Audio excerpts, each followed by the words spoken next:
principios del siglo XX hubo un auge en la aviación a nivel mundial. En ese contexto, muchos peruanos destacaron y sirvieron de inspiración a jóvenes como José Abelardo Quiñones, que tenían una clara vocación por la aviación.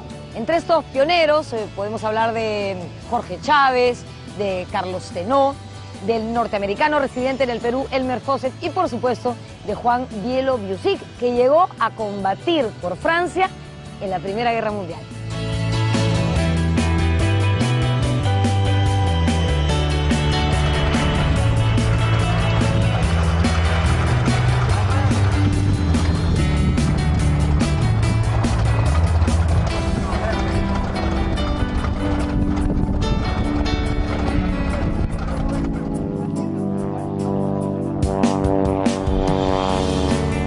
Quiñones encarna, podemos decir, al prototipo del joven de comienzo de la primera mitad del siglo XX, ¿no? Que es un joven impetuoso, con ganas de servir a la patria.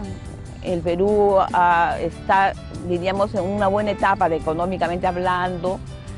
Y justo en esa época la Fuerza Aérea, bueno, en ese momento llamado el Cuerpo Aeronáutico Nacional primero y luego Cuerpo Aeronáutico del Perú, emerge, ¿no? Como una nueva arma, como un nuevo instituto, como un nuevo elemento de las Fuerzas Armadas del Perú.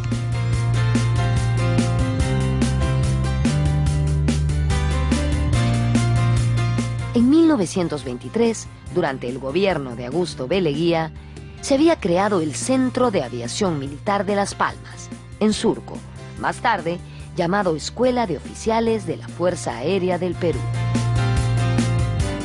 Y cuando viene a Lima a estudiar en el Colegio Guadalupe, termina de su secundaria y él decide ingresar, postular al Cuerpo Aeronáutico del Perú, y es así como ingresa a estudiar, ¿no? La carrera de aviador nacional, la carrera de aviador, ¿no? De piloto de aviación.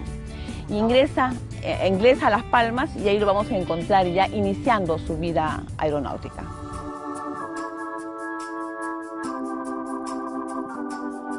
Mi bisabuelo no quería que él fuera piloto, no porque ser piloto era un honor en esa época, pero él no quería eso porque él buscaba de que ellos fueran ingenieros, básicamente ingenieros, veía en esa carrera algo muy marcado y lo envía a Lima junto a mi abuelo, a Salvador.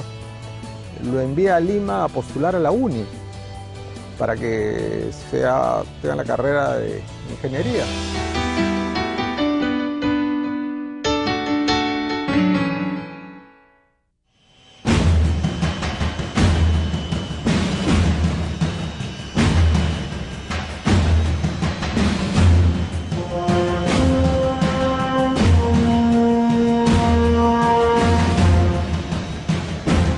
Contrariamente a los deseos de su familia, que quería que se dedicase a la ingeniería, José Abelardo Quiñones quería ser aviador. Por eso se presentó en febrero de 1935 a la Escuela Central de Aviación Jorge Chávez, que funcionaba aquí, en la base de Las Palmas. Siendo cadete del Cuerpo Aeronáutico del Perú, él demostró disciplina y mucha habilidad para conducir naves, así que se ganó el respeto y la admiración de sus compañeros. Dicen sus amigos de cuadra que ellos vivían como hermanos, pasaban largas horas estudiando, haciendo deporte o preparándose para los desfiles.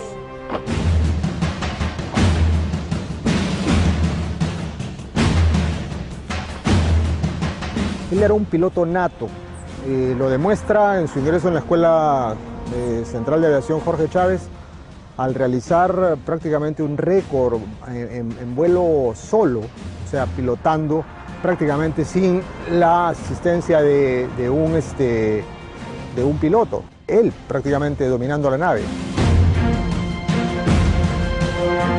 En la Escuela Central de Aviación y junto a otros destacados pilotos, Quiñones integró la primera escuadrilla de alta acrobacia y destacó como uno de los primeros paracaidistas peruanos. Definitivamente, su temperamento arriesgado y audaz lo impulsó a enfrentar nuevos retos.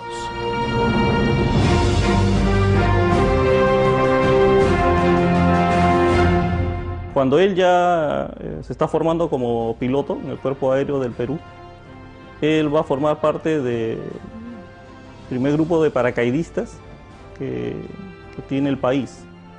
Entonces, él era un experto, ¿no? De acuerdo a las fuentes militares de la época en esta disciplina, ¿no? En el paracaidismo.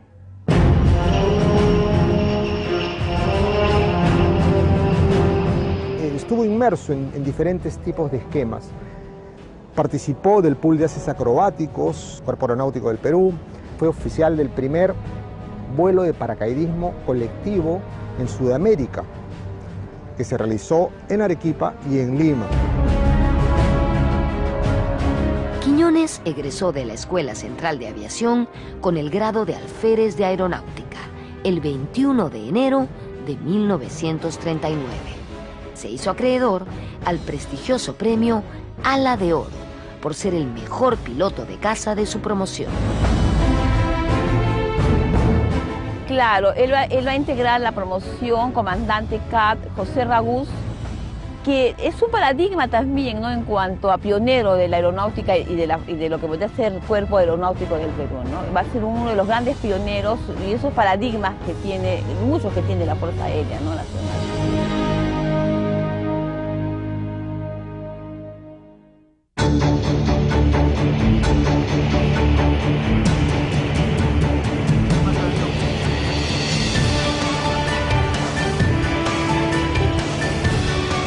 El día de su graduación, Quiñones demostró su enorme habilidad como piloto. Esa ceremonia tuvo lugar en la base de Las Palmas, en Surco, donde estoy en este momento, y a ella asistieron varias autoridades, entre ellas el presidente de la República de entonces, Óscar Benavides, quien además estaba a cargo de entregarle a los cadetes sus espadas de alfereces. Luego de la ceremonia hubo una exhibición de vuelos, y allí justamente ocurrió el famoso vuelo rasante e invertido de José Abelardo Quiñones al mando de su nave, el Caproni 113. Esta maniobra le ganó la admiración del público, pero también le ganó una fuerte reprimenda de parte de las autoridades de la escuela, que lo consideraron temerario. Tremendo, José Quiñones.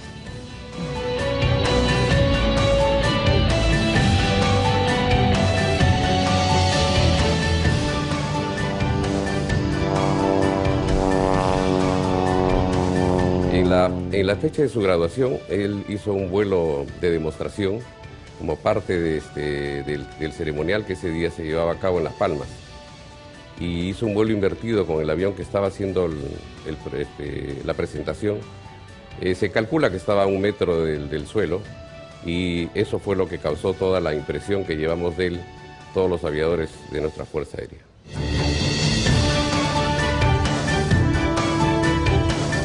Dicen que fue a 1,5 metros del suelo, invertido, y bastante difícil, sobre todo en esa época, ¿no? Para los tipos de aviones que habían.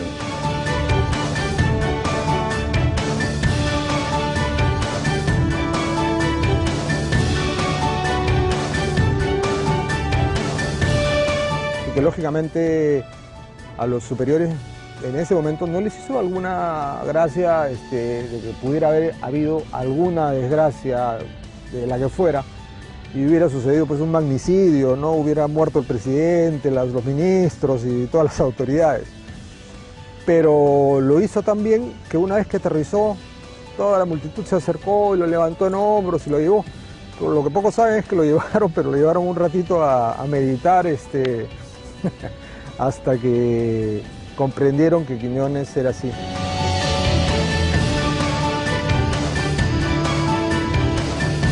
En el año 1939, mientras en Europa estallaba la Segunda Guerra Mundial, José Abelardo Quiñones fue destacado a diversas bases aéreas, como la de Ancón y la de Chiclayo. En ese mismo año, el recién graduado oficial escribió un artículo llamado Caza en Alerta, publicado en la revista Aviación. En él, Quiñones daba más muestras de su carácter intrépido y arriesgado, pero sobre todo de su anhelo de heroísmo.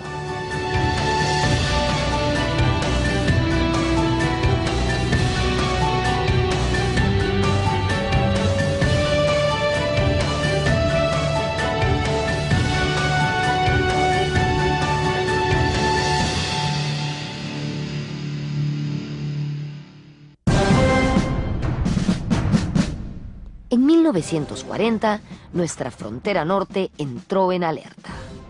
Ecuador atacó las posiciones fronterizas peruanas, alegando una supuesta agresión del Perú.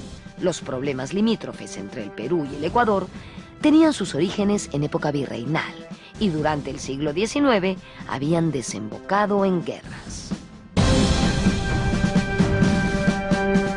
El problema de las fronteras entre Perú y Ecuador tiene un origen, se remonta a la época colonial y luego continuó durante el proceso de independencia. La delimitación que un país planteaba era rechazada por el otro. Y es así que hubo un continuo proceso de discusión sobre la frontera. Están, por ejemplo, los antecedentes de reclamos sobre la provincia de Quijos, está la guerra que se da primero con la Gran Colombia en la época de la Mar y luego con Ecuador en la época de Ramón Castilla.